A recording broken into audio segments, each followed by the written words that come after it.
اعوذ باللہ من الشیطان الرجیم بسم اللہ الرحمن الرحیم۔ ناظرین کرام السلام علیکم، میں ہوں نعمان احمد اور آپ دیکھ رہے ہیں اردو انفو وارز۔ ناظرین کرام، عہد نبوی میں تقریباً سارا عرب اسلام کے زیر نگیں آ چکا تھا۔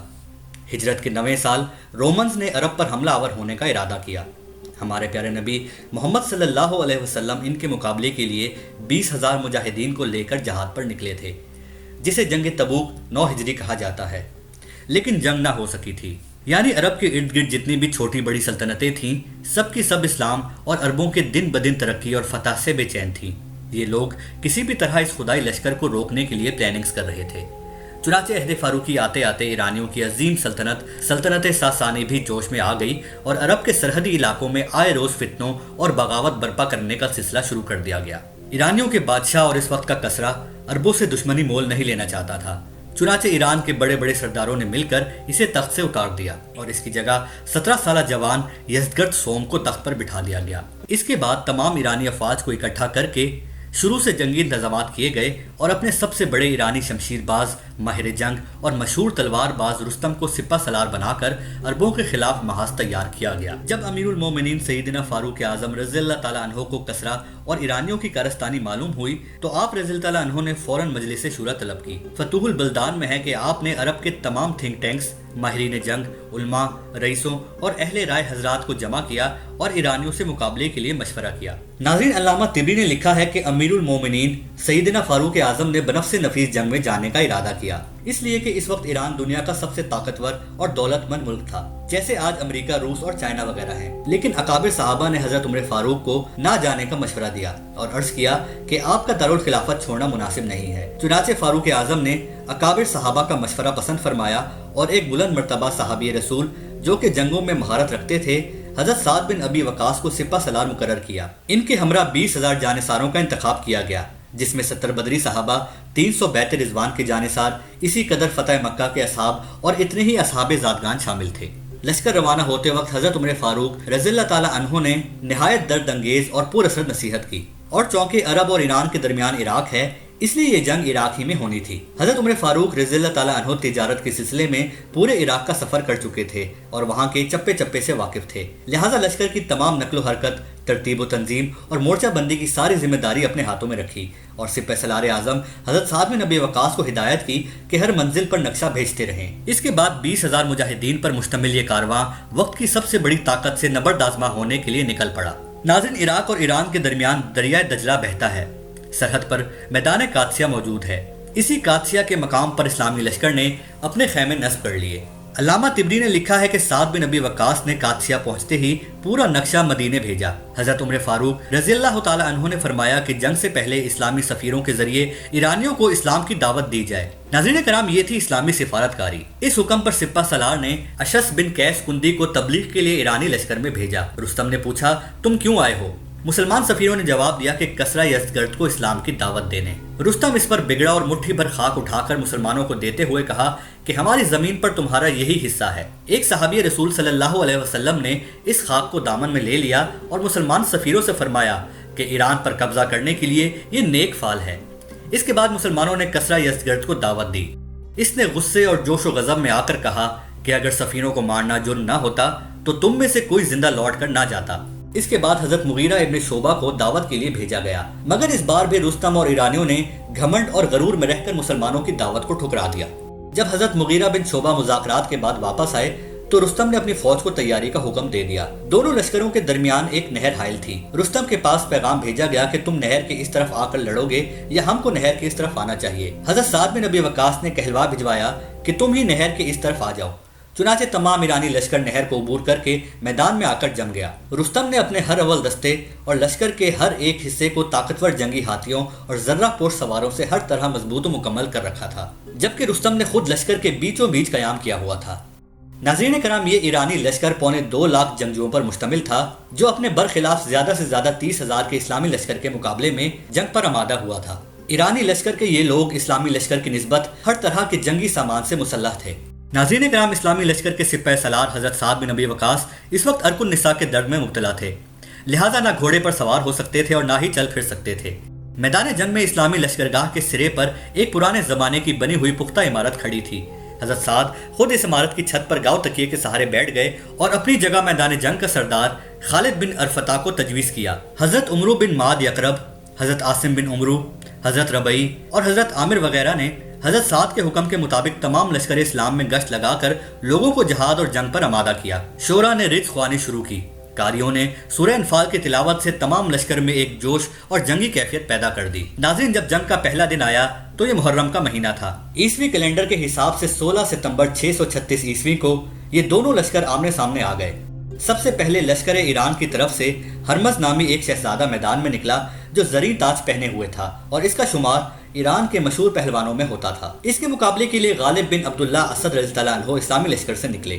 حضرت غالب نے میدان میں جاتے ہی ہرمز کو گرفتار کر کے سپہ سالار حضرت سعد کے پاس لا کر ان کے سپرد کر دیا۔ اس کے بعد ایک اور زبردست شہ سوار اہل فارس کی جانب سے نکلا۔ ادھر عاصم اس کے مقابلے کو پہنچے اور دونوں کی طرف سے ابھی ایک دو ہاتھ ہی ہوئے تھے کہ ایرانی شہ سوار بھاگ کھڑا ہوا۔ حضرت عاصم نے اس کا تعاقب کیا اور لشکر فارس کی پہلی صف کے قریب پہنچ کر اس کے گھوڑے کی دم پکڑ کر روک لیا اور سوار کو اس کے گھوڑے سے اٹھایا اور اپنے آگے زبردستی بٹھا کر گرفتار کر لائے۔ یہ بہادری دیکھ کر لشکر ایران سے ایک اور بہادر چاندی کا گرز لیے ہوئے نکلا۔ اس کے مقابلے پر عمرو بن ماد یقرب نکلے اور اسے بھی گرفتار کر کے لشکر اسلام میں لے آئے۔ رستم نے اپنے کئی سواروں کو اسی طرح گرفتار ہوتے ہوئے دیکھ کر فوراً پورے لشکر کو حملہ کرنے کا حکم دے دیا اور سب سے پہلے ہاتھیوں کی صف مسلمانوں کی طرف دوڑا دی۔ ہاتھیوں کے اس حملے کو قبیلہ بحیلہ نے روکا، لیکن ان کا بہت نقصان ہوا۔ حضرت سعد نے، جو بڑے غور سے میدان کا رنگ دیکھ رہے تھے، فوراً بنی اسد کے لوگوں کو بحیلہ کی کمک کے لیے حکم دیا۔ بنو اسد نے آگے بڑھ کر خوب داد مردانگی دی، لیکن جب ان کی بھی حالت نازک ہوئی تو سعد نے فوراً قبیلہ کندہ کے بہادروں کو آگے بڑھنے کا حکم دیا۔ بنو کندہ نے آگے بڑھ کر اس شان سے حملہ کیا کہ اہل فارس کے پاؤں کھڑ گئے اور وہ پیچھے ہٹنے لگے۔ رستم نے مسلمانوں کا یہ رنگ دیکھا تو تمام لشکر ایران کو مجموعی طاقت سے ایک ہی بار حملہ کرنے کا حکم دیا۔ اس متفقہ سخت حملے کو دیکھ کر حضرت سعد نے تکبیر کہی اور تمام اسلامی لشکر نے حضرت سعد کی تقلید میں نعرہ تکبیر بلند کیا اور ایرانیوں پر حملہ آور ہو گئے۔ گویا دو سمندر ایک دوسرے پر امنڈ آئے ہوں یا دو پہاڑ ایک دوسرے سے ٹکرا گئے ہوں۔ فریقین کی فوجیں ایک دوسرے میں خلط ملط ہو گئیں۔ اس حالت میں ایرانیوں کی جنگی ہاتھیوں نے اسلامی لشکر کو سخت نقصان پہنچانا شروع کر دیا۔ حضرت سعد نے فوراً تیر اندازوں کو حکم دیا کہ ہاتھیوں پر اور ہاتھیوں کے سواروں پر تیر اندازی کرو۔ تیر اندازوں نے ایسے تیر برسائے کہ ہاتھی کے سواروں کو جوابی تیر اندازی کی مہلت نہ مل سکی۔ نتیجہ یہ ہوا کہ ہاتھی پیچھے ہٹے اور بہادروں کے لیے میدان میں شمشیر زنی کے جوہر دکھانے کے مواقع ملنے لگے۔ صبح سے شام تک میدان کارزار گرم رہا۔ رات کی تاریکی نے لڑائی کو اگلے دن کے لیے ملتوی کر دیا۔ ناظرین کرام، دوسرے دن بعد نماز فجر حضرت سعد بن نبی وقاص نے سب سے پہلے کل کے شہداء کو قادسیہ کے مشرق کی جانب دفن کروانے کا حکم دیا۔ پہلے دن کے شہداء کی تعداد 500 تھی۔ زخمیوں کی مرہم پٹی کا سامان رات ہی میں کر دیا گیا تھا۔ شہداء کے دفن سے فارغ ہو کر اسلامی لشکر نے اپنی صفیں مرتب کی اور ایرانی بھی میدان میں آ گئے۔ ابھی لڑائی شروع نہیں ہوئی تھی کہ مسلمانوں کو خبر ملی کہ مسلمانوں کا ایک لشکر جو ملک شام سے روانہ ہوا تھا وہ بھی قریب پہنچ چکا ہے۔ ملک شام سے ابو عبیدہ بن جرح نے ہاشم بن عتبہ کی سرداری میں لشکر عراق کو واپس بھیجا تھا۔ اس لشکر کی سربراہی حضرت قعقاع بن عمرو رضی اللہ عنہ کر رہے تھے۔ وہ 1000 کا لشکر لیے ہوئے سب سے پہلے قادسیہ پہنچے اور حضرت سعد کو بڑے لشکر کے پہنچنے کی خوشخبری سنا کر اجازت طلب کی اور خود میدان میں نکل پڑے۔ ان کے مقابلے پر بہمن جادویہ آیا۔ دونوں طرف سے داد سپاہ گری دی گئی اور تلوار بازی کے جوہر دکھائے گئے، لیکن نتیجہ یہ ہوا کہ قعقاع کے ہاتھوں سے بہمن جادوا ہلاک ہو گیا۔ اس کے بعد کئی مشہور اور نامور ایرانی بہادر میدان میں نکلے اور جہنم واصل ہوئے۔ آخرکار رستم نے عام حملہ کرنے کا حکم دیا اور بڑے زور و شور سے لڑائی ہونے لگی۔ ہاشم بن عتبہ رضی اللہ عنہ نے میدان جنگ کے گرم ہونے کا حال سن کر اپنی 6000 فوج کے بہت سے چھوٹے چھوٹے ٹکڑے کر دیے اور حکم دیا کہ تھوڑے تھوڑے وقفے سے ایک ایک حصہ تکبیر کہتے ہوئے داخل ہو۔ اس طرح شام تک ایک ایک کر کے یہ دستے لشکر اسلام میں داخل ہوتے اور ایرانی اس طرح کمک دستوں کی آمد دیکھ دیکھ کر خوف زدہ ہوتے رہے۔ ناظرین، جنگ کے دوسرے دن بھی ایرانی ہاتھیوں کا لشکر اسلام کے لیے بہت سخت تھا، لیکن مسلمانوں نے ایک نئی تدبیر یہ کی کہ اونٹوں پر بڑی بڑی جھولیں ڈالیں اور اس طرح وہ بھی ہاتھیوں کی طرح دیو قامت نظر آنے لگے اور ایرانیوں کے گھوڑے ان کو دیکھ دیکھ کر بتکنے لگے۔ جس قدر ہاتھیوں سے اسلامی لشکر کو نقصان پہنچتا تھا، اسی قدر ایرانی لشکر کو اس مصنوعی ہاتھیوں سے نقصان پہنچنے لگا۔ حضرت قعقاع رضی اللہ عنہ نے بہت سے ایرانی سرداروں اور مشہور شہ سواروں کو قتل کیا اور شام تک بازار جنگ گرم رہا۔ ناظرین، جنگ کے اس دوسرے روز 1000 مسلمان اور 10,000 ایرانی میدان جنگ میں کام آئے۔ جب جنگ کی تیسری صبح طلوع ہوئی تو تیسرے روز حضرت سعد بن نبی وقاص نے نماز فجر سے فارغ ہو کر شہداء کی تدفین اور زخموں کی مرہم پٹی کے بعد صفیں درست کروائیں۔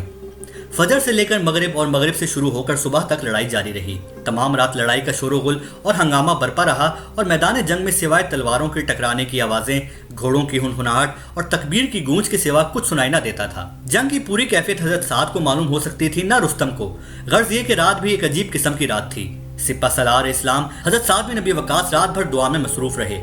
آدھی رات کے بعد انہوں نے میدان جنگ کے شور و غل میں کیکا کی آواز سنی کہ وہ اپنے لوگوں کو کہہ رہے ہیں کہ سب سمٹ کر قلب پر حملہ کرو اور رستم کو گرفتار کر لو۔ اس آواز نے حضرت سعد کو تسکین دی۔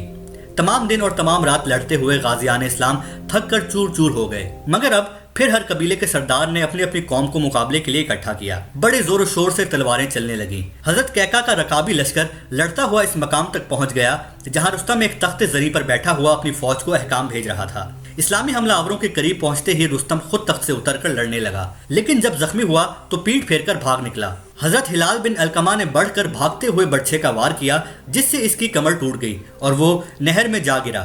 حضرت ہلال نے فوراً گھوڑے سے کود کر اور جھک کر رستم کی ٹانگیں پکڑ کر باہر کھینچ لیں اور اس کا کام تمام کر کے فوراً اس کے تخت پر کھڑے ہو گئے۔ پھر آپ رضی اللہ عنہ نے بلند آواز میں کہا کہ خدا کی قسم، میں نے رستم کو قتل کر دیا ہے۔ اس آواز کے سنتے ہی اسلامی فوج نے نعرہ تکبیر بلند کیا اور ایرانیوں کے ہوش و حواس باختہ ہو گئے۔ ایرانی میدان سے بھاگ نکلے۔ لشکر ایران میں سواروں کی تعداد 30,000 تھی، جن میں بمشکل 30 سوار بھاگ کر اپنی جان بچا سکے۔ باقی سب کے سب میدان جنگ میں مارے گئے اور بچے کچے فوجیوں کو گرفتار کر لیا گیا۔ اس لڑائی میں کل 6,000 مجاہدین شہید ہوئے۔ مسلمانوں کو فتح ہو چکی تھی۔ ناظرین، حضرت سعد بن نبی وقاص نے میدان جنگ کا ہنگامہ ختم ہونے کے بعد مال غنیمت سمیٹا اور فوراً حضرت عمر فاروق رضی اللہ تعالی عنہ کی خدمت میں فتح کی خوشخبری کا خط لکھا۔ اس کے بعد ایک تیز رفتار شتر سوار کو مدینہ کی طرف روانہ کیا۔ یہاں فاروق اعظم کا یہ حال تھا کہ جب سے لشکر جنگ پر گیا تھا، آپ رضی اللہ عنہ نہایت بے چین رہا کرتے تھے۔ ایک روز حسب دستور باہر تشریف لے گئے اور دور سے ایک شتر سوار پر نظر پڑی۔ حضرت عمر فاروق رضی اللہ تعالی عنہ فوراً اس کی طرف لپکے اور قریب پہنچ کر دریافت کیا کہ کہاں سے آتے ہو؟ اس نے کہا کہ میں قادسیہ سے آ رہا ہوں اور خوشخبری لایا ہوں کہ اللہ تعالیٰ نے مسلمانوں کو فتح عظیم عطا کر دی ہے۔ حضرت عمر فاروق نے اس سے لڑائی کی کیفیت اور فتح کی تفصیلی حالات دریافت کرنے شروع کیے اور شہسوار کی رکاب پکڑے ہوئے اس کے ساتھ ساتھ دوڑتے ہوئے مدینے میں داخل ہوئے۔ شتر سوار حالات سناتا جاتا اور اپنے اونٹ پر سوار مدینے میں دربار خلافت کی جانب بڑھتا چلا جاتا۔ شہر میں داخل ہو کر شتر سوار نے دیکھا کہ ہر شخص جو سامنے آتا ہے حضرت عمر فاروق رضی اللہ تعالی عنہ کو امیر المومنین کہہ کر سلام کرتا ہے۔ تب اس کو یہ معلوم ہوا کہ جو شخص میرے ساتھ پیدل چل رہا ہے وہ خلیفہ وقت ہے۔ یہ معلوم کر کے وہ ڈرا اور اونٹ سے اترنا چاہا، لیکن فاروق اعظم نے کہا کہ تم حالات سناتے جاؤ اور بدستور اپنے اونٹ پر سوار رہو۔ مسجد نبوی میں پہنچ کر آپ رضی اللہ تعالیٰ عنہ نے لوگوں کو جمع کیا اور سب کو فتح کی خوشخبری سنائی اور اس کے بعد ایک نہایت پر اثر تقریر فرمائی۔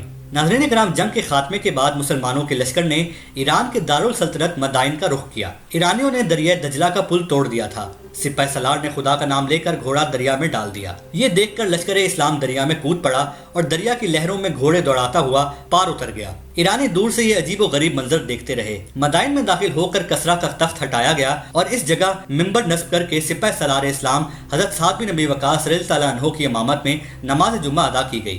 مال غنیمت میں ایران کی بے شمار دولت ہاتھ آئی۔ بے تحاشا درم و دینار کے ساتھ ایرانیوں کا مشہور اور تاریخی فرش نو بہار بھی تھا، جو خالص قیمتی موتیوں اور جواہرات کا بنا ہوا تھا۔ اس فرش پر شابان ایران بیٹھ کر شراب نوشی کیا کرتے تھے۔ اس کی مفصل تصویر کشی علامہ ابن جریر نے کی ہے۔ تفصیل کے لیے آپ تاریخ طبری ضرور پڑھیے۔ ناظرین کرام، کچھ اصحاب نے اسے محفوظ رکھنے کا مشورہ دیا، لیکن حضرت علی رضی اللہ عنہ کے کہنے پر وہ فرش ٹکڑوں میں تقسیم کر کے مجاہدین میں تقسیم کر دیا گیا اور ایران کی سلطنت کی طرح ان کا شاہی فرش بھی مجاہدین اسلام کے ہاتھوں ٹکڑوں میں بانٹ دیا گیا۔ یہ ایران کی آخری ساسانی حکومت تھی جو مسلمانوں کے ہاتھوں شکست کھا کر ہمیشہ ہمیشہ کے لیے ختم ہو کر رہ گئی اور ساسانی خاندان کا نام تاریخ کا حصہ بن کر رہ گیا۔ ناظرین کرام، امید کرتا ہوں کہ آپ کو جنگ قادسیہ کا یہ واقعہ ضرور پسند آیا ہوگا۔ اگر آپ کو ہماری ویڈیو پسند آئی ہے تو اس ویڈیو کو لائک کیجئے، اپنے دوستوں کے ساتھ شیئر کیجئے اور جاتے ہوئے اردو انفو وارس کو ضرور سبسکرائب کیجئے۔ ملتے ہیں پھر کسی اور معلوماتی ویڈیو میں، تب تک اپنا اور اپنے گھر والوں کا خیال رکھیے گا۔ اللہ حافظ۔